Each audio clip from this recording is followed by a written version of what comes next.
Thierry Barbotte, votre entreprise justement est spécialiste de l'eau, de l'accès à l'eau potable dans les zones isolées. Mariama nous disait, c'est l'affaire des ONG, ça n'intéresse pas les gouvernements. Qu'est-ce que vous en pensez ? Il faut bien reconnaître effectivement que depuis 40 ans, ce secteur de l'hydraulique rurale est financé sur des dons par les grands bailleurs de fonds internationaux, et c'est plus financé sur un modèle d'assistanat que sur un modèle de développement. Et c'est bien là le problème aujourd'hui, c'est que on arrive aux limites du modèle où on n'a plus les mêmes moyens, on n'a plus les mêmes ambitions en termes de financement du secteur de l'eau rurale, mais pourtant les gens sont toujours là, il y en a de plus en plus. Et comment on fait pour garantir l'accès à l'eau potable de ces populations ?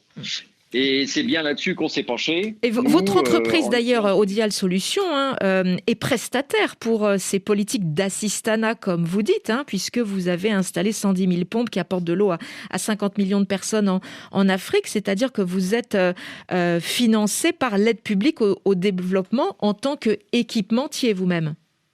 C'est ça. Nous, historiquement, on a fourni les pompes pour équiper les infrastructures de forage, mais on a toujours essayé, dès le départ, de mettre en place des systèmes de maintenance avec du SAV, de la formation d'artisans. Service après-vente.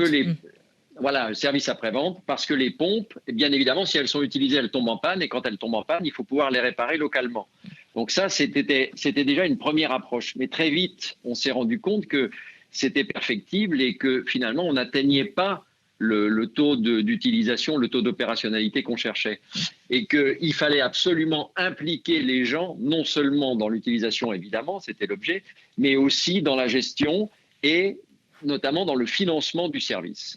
Et c'est là où toute une réflexion s'est mise en place à notre niveau pour dire « je propose un accès aux populations. L'eau peut être considérée comme gratuite en tant que telle, mais le service de l'eau, lui, est payant. Et le service, qui le paye, c'est celui qui en bénéficie.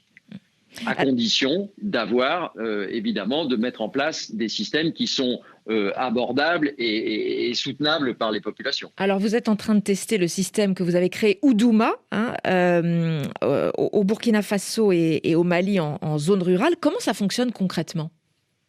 Alors, le principe est assez simple. D'abord, c'est de dire « je paye l'eau que je consomme ». Donc, c'est d'apporter aussi en milieu rural la notion de paiement au volume. Je consomme beaucoup, je paye beaucoup. Je consomme pas beaucoup, je paye pas beaucoup. Et non plus le système du forfait qui est totalement inéquitable en fonction de la taille des familles, par exemple. Donc, après, il y a en milieu rural, on a cette problématique de distance, d'éloignement, de manque d'infrastructures, notamment bancaires. Et donc, c'est la gestion des flux financiers. Faire payer les gens, c'est une chose. Et comment ils payent et comment garantir qu'il n'y a pas de perte en ligne.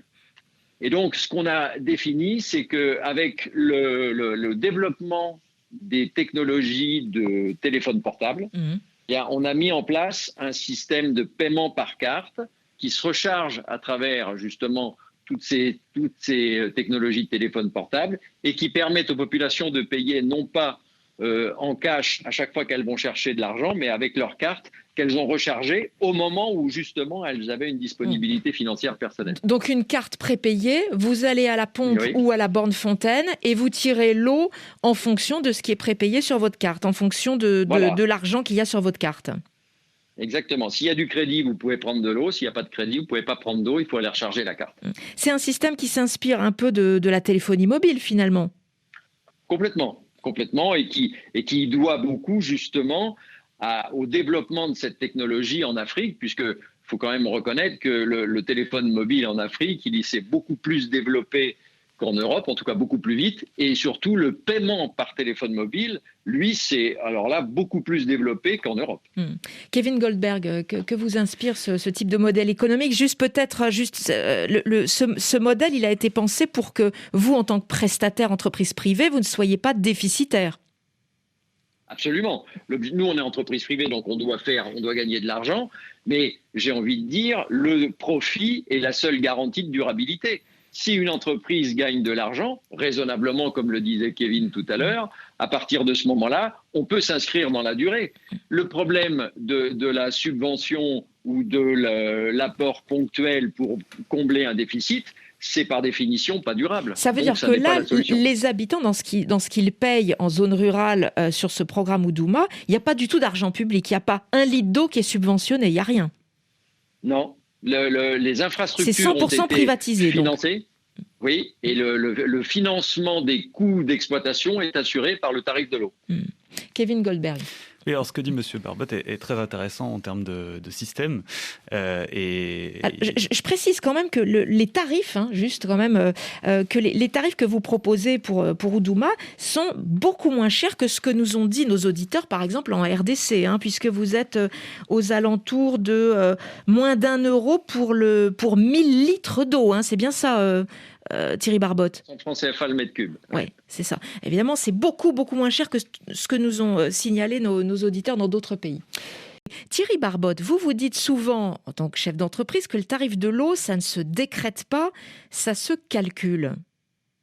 Absolument. Moi, je suis un peu en désaccord avec ce que vient de dire Monsieur le maire. Je pense que le nœud du problème est justement le tarif.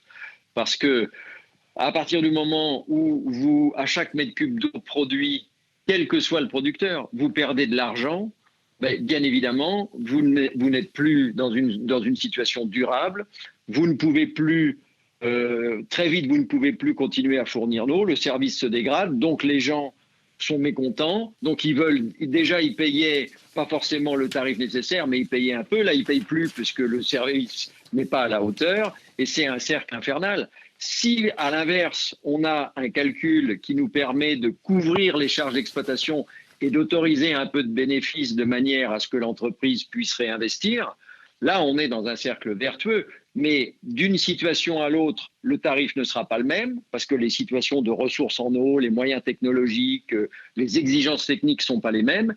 Et c'est l'intérêt d'élargir les périmètres pour pouvoir faire de la péréquation entre les secteurs qui sont plus avantagés d'un point de vue ressources en eau que ceux qui sont plus désavantagés. Et là, on arrive à avoir quelque chose qui permet d'avoir un service de qualité et abordable aux populations rurales. Alors, le tarif que vous pratiquez d'ailleurs au Mali et au Burkina en zone rurale, c'est-à-dire moins d'1 €, autour de 500 francs CFA le mètre cube d'eau, c'est-à-dire les 1000 litres d'eau, c'est un tarif, bien que vous vous adressiez à des usagers qui n'ont pas beaucoup de ressources financières, Thierry Barbotte, on est d'accord. Ce tarif, comment il est accepté par la population ? Bien, il est accepté de manière assez simplement parce que c'est quelque chose de commun dans la sous-région, sans que ce soit forcément formalisé ou officialisé. Les gens ont l'habitude de payer l'eau ce prix-là, voire plus. Donc là, de rentrer dans un système professionnel où c'est transparent et où on facture, j'ai envie de dire, le même prix que ce qui se fait habituellement dans le secteur informel, c'est tout à fait accepté par les populations. Après, la problématique, elle est là encore un peu politique, c'est que le prix de l'eau est un argument électoral. Thierry Barbotte, on a eu un exemple là de l'eau gérée par une entreprise privée, par délégation de services publics. Pour vous, quel est l'avenir de l'accès à l'eau sur le continent africain ? Pour moi, aujourd'hui, on a financé énormément d'infrastructures, ça a été dit. Il faut que ces infrastructures fonctionnent aujourd'hui. J'ai envie de dire, avant de continuer à investir dans des nouvelles infrastructures, faisons déjà le pari de faire fonctionner ce qui existe. Il en existe beaucoup. Il faut savoir qu'il y a à peu près 1 million de forages équipés de pompes manuelles en Afrique. Il y en a 500 000 en panne, la moitié. Donc, il faut arriver à mettre en place des solutions qui permettent aux pompes notamment de fonctionner dans la durée, parce que le forage, lui, il est là, il est fonctionnel. Ouais. C'est parce que la pompe ne marche pas que le point d'eau ne sert à rien. Or, la pompe, c'est une petite partie du prix de l'ensemble.